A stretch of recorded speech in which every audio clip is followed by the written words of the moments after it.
I think there's probably some people watching that struggle with that when it comes to just basic little things of life, right? Even social anxiety, things like that. Once something happens, you don't want to go back and put yourself in that situation again, or you have fear of going back, even just high school stories, right? Just the simple little ones of getting made fun of if you're a kid that gets bullied or something like that. Then you're scared to go back into that situation. You got blown up. Did it make you scared to go back out in public to public things? Oh, yeah. Yeah. So what helped you get past that? Or are you still struggling with that? I still struggle with that a little. But I did, so like I think I said at the beginning that my sister never got to cross the finish line. Yep. Yeah. So while we were recovering, somehow she decided that she was going to run it the next year.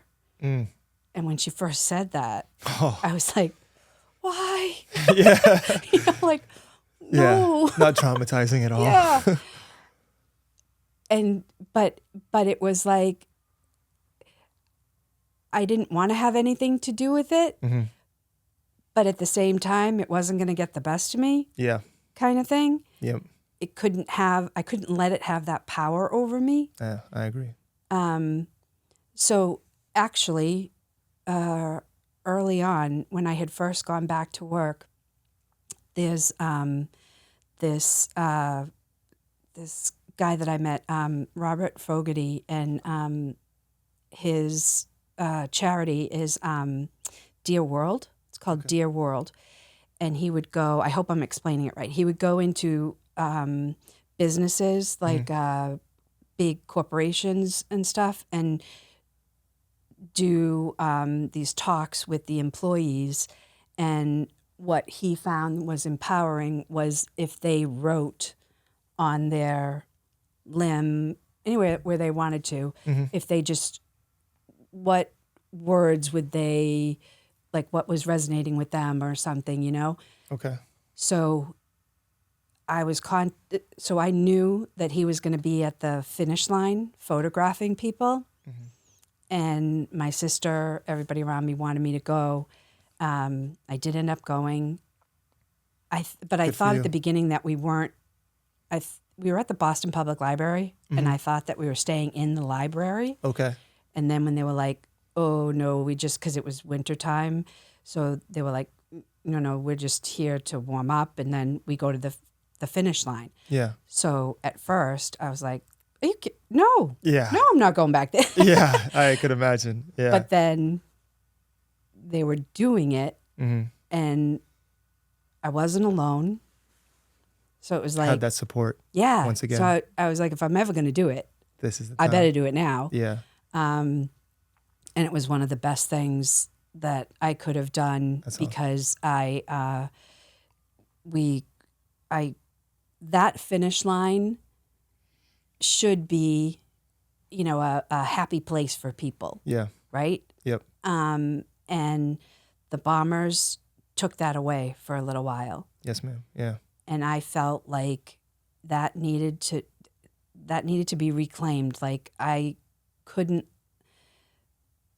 just have this big thing over my head, like I never went back there or something like that. Yeah, like again, day one almost in a way if you don't go back. Yeah. So so that was very, very healing. I literally stood at the finish line, took off my prosthetic legs, sat on the ground, and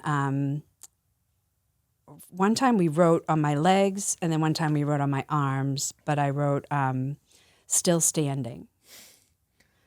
Love that. And that was a friend told me that because I was actually cutting his hair before I was gonna walk over there. Yeah. And I was like, what am I gonna write? I don't know, and I was like, I want to try and do something that's, like I'm still here, like I'm still, and he had come up with that. And I was like, oh my God, that is so perfect. Yeah, that is. And then it was such a good experience for me that I told, my daughter about it. And then we came back the next day. They were still filming. I'm sorry. I know, I did the same thing.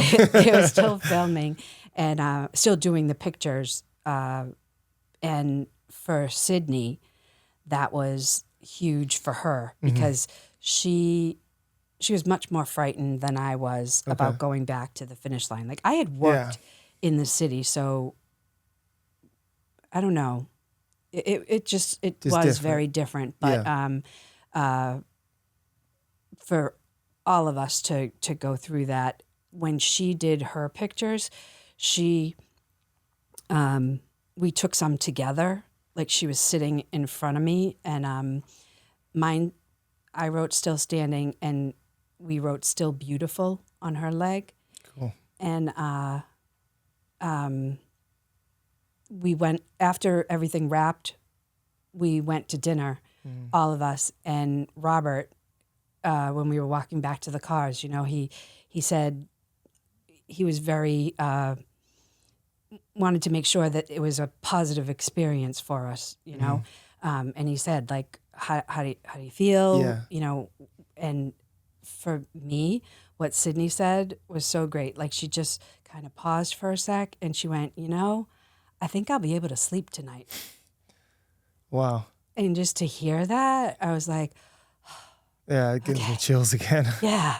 Yeah, So, especially as a mother. So it was so, yeah, because you can't, nobody can fix that. It's something that you have to find within yourself. Yep. Yeah, it is. Yeah, again, just the mental side of things again. Yeah. Yeah. And so it was good and bad, you know, like going through it with her. I would have never wished that on her. Yeah, absolutely. But we supported each other. To get through it together. Yeah. Yeah. Yeah. Yeah.